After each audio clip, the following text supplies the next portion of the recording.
देश हमारा अच्छा है, फिर हमारा उसके मैया है, हमारा उसके नाती है, फिर उसके लिए हमको चले जाऊँ, नहीं तो हम नहीं जाऊँगा ना।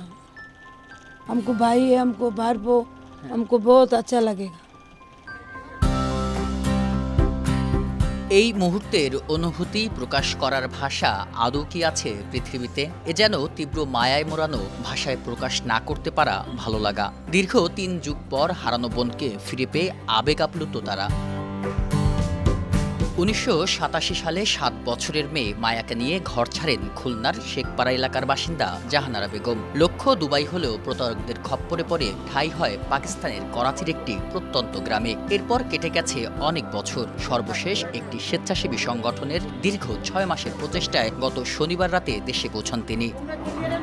দীর্ঘ ৩৭ বছর পর আপন মাটিতে ফিরেছেন জাহানারা বেগম।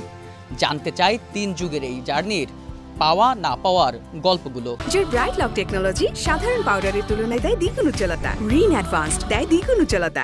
না মা চিনতে না পারছে না, अम्मा भी ভালো লাগে, আব্বু भी ভালো লাগে। हमारा बाबा है ना हमारा साथ बहुत ভালোবাসে, इसका साथ इतना ভালো नहीं बसे, हमारा साथ बहुत ভালোবাসে। মায়ের ভাষায় চিড় ধরলেও টান কমেনি একটুও। ৩ যুগ পর হারানো বোনকে কাছে পেয়ে ঈদের আনন্দ যেন এই পরিবারে। পারিবারিক কলহ থেকে বাঁচতে যখন উপায় খুঁজছেন, ঠিক সে সময় রুস্তম নামের এক আত্মীয় তাকে দুবাই যাওয়ার প্রস্তাব দেন। জাহানারা, রুস্তমের ২ স্ত্রী ও মেয়েসহ মোট ৪ জন রওনা হন দুবাইয়ের উদ্দেশ্যে। টানা ১০ দিন বাস, ট্রেন ও নৌকা ভ্রমণ শেষে পাকিস্তানের ওই গ্রামে পৌঁছান জাহানারা। हमको बोल रहे तुम चलो, तुमको दुबई ले जाओ। हाँ, हम भी हो। उसका जगह रुस्तम में उसका 2 बीबी, एक माइया, एक खेले, एक बंदा दूसरी भी हो। आइए हमको ले गए, चलो तो दुबई चलो जाओ। এদিকে মেয়ের সন্ধানে ভারতের কলকাতা, দিল্লি, আজমির শরীফও খুঁজতে গিয়েছিলেন বাবা। কোথাও তার সন্ধান পাওয়া যায়নি। মেয়েকে না দেখে ৩ বছর আগে মারা গেছেন তিনি। দেশে ফেরার জন্য এলাকার লোকদের বলতেন জাহানারা, চিঠি লেখার চেষ্টাও করতেন, কিন্তু ফেরার কোনো উপায় পাননি। মেয়ে মায়াকেও বিয়ে দেন সেখানে। বিভিন্ন জায়গায় খোঁজাখুঁজি পরে না পাওয়ার পরে তো তারপরে আর কোনো দিক দিয়ে কোনো সুরাহা না হওয়ার পরে তারপরে সে আর কি তারপরে চেষ্টা করছে, এই তদবির করছে, এই করছে, ওই করছে। মানে উনি মানে বিগত ৭-৮ বছর ধরে ওনার ওই খোঁজার জন্য চেষ্টা করছে, কোথায় আছে, কিভাবে আছে, এর কাছে শুনছে, বহুত জায়গায় খোঁজাখুঁজি করছে। না পাওয়ার পরে তো আস্তে আস্তে আমরা চিন্তা করলাম হয়তো কেউ মরে গেছে, কি হয়তো বাইসে নাই। না পাতে আমরা সবে বরাত দিন রাত্রে কাম থেকে চলে আসছি। আমি আব্বা জাহানটাকে পাইলাম, পাইনি। সবে বরাতের দিন রাত্রে চলে আসি। তারপর আব্বা ওই কবরেজ বাড়িয়ে বাড়িয়ে বাড়িয়ে বলতো কি বেঁচে আছে, আসতে পারবে না।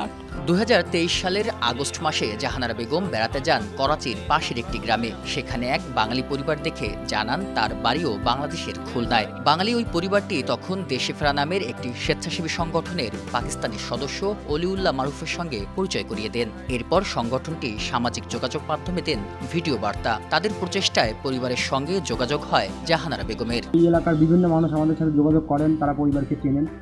অতঃপর আমরা তাদের সাথে কন্ট্যাক্ট করি। কন্ট্যাক্ট করার পরে পরিবারের নাম্বার সংগ্রহ করি। সংগ্রহ করার পরে পরিবারের সাথে আমরা সমস্ত তথ্য মিলিয়ে দেখি যে হ্যাঁ, এটাই জাহানারার পরিবার। এরপরে আমরা পরের সপ্তাহে জাহানারা বিবিকে পরিবারের সাথে ভিডিও কলের মাধ্যমে যোগাযোগ করিয়ে দিই। এভাবেই আমরা ৩৭টা বছর পরে জাহানারা বিবিকে গত অক্টোবর মাসে পরিবারের সাথে যোগাযোগ করিয়ে দিই। জাহানারা বেগম যেহেতু ৩৭ বছর আগে অবৈধভাবে পাকিস্তানে গিয়েছিল, তাই বাংলাদেশি হিসেবে তাকে দেশে আনা সম্ভব ছিল না। এজন্য অলিউল্লাহ মারুফের সহযোগিতায় তার পাকিস্তানি পাসপোর্ট করানো হয়। এরপর দেশে ফেরা সংগঠনের পরামর্শে থানা পুলিশ, স্বরাষ্ট্র মন্ত্রণালয়ের আবেদনের পর ৯০ দিনের ভিসা দেয় সরকার। খুব ভিসা জটিলতা ছিল খুব। ওই আমাদের এখান থেকে আব্বুর ইনভিটেশন লেটার পাঠানো লাগছে। ওইটা ইনভিটেশন লেটার দেওয়ার পরে ফুপু ওই পাকিস্তানে হাই কমিশনের এখানে যাওয়ার পরে ফুপুর ভিসার জন্য অ্যাপ্লাই করে। পরে ওইখান থেকে এখানে কাগজ আসে। কাগজ আসার পরে এখান থেকে আরও অনেক তথ্য দেওয়া হয়। দেওয়ার পরে আল্লাহর রহমতে, অশেষ রহমতে ভিসাটা প্রসেসিং শুরু হওয়ার পরে ভিসা পায়। জাহানারা বেগম বলেন, অনেক কষ্টের পর দেশে এসে ভাই বোনদের দেখে খুব ভালো লাগছে। মেয়ে মায়ের জন্য আবারও তাকে ফিরতে হবে পাকিস্তানে। আগামী ১৬ আগস্ট তার ফিরতি ফ্লাইট। फिर हमको कभी भी हमको मन चाहे तो हम बांग्लादेश चले जाऊँ, फिर भी हम आऊँगा। 1 साल के आऊँगा, 2 साल के आऊँगा। हमारा 5 साल का पासपोर्ट बनाया ना, फिर इसका हम आऊँगा, अभी हम आऊँगा, जब हमको मन चाहे तो फिर हम आऊँगा। বাগেরহাট জেলার কচুয়া উপজেলার ট্যাংরাখালী গ্রামে ছিল জাহানারা বেগমের বাড়ি।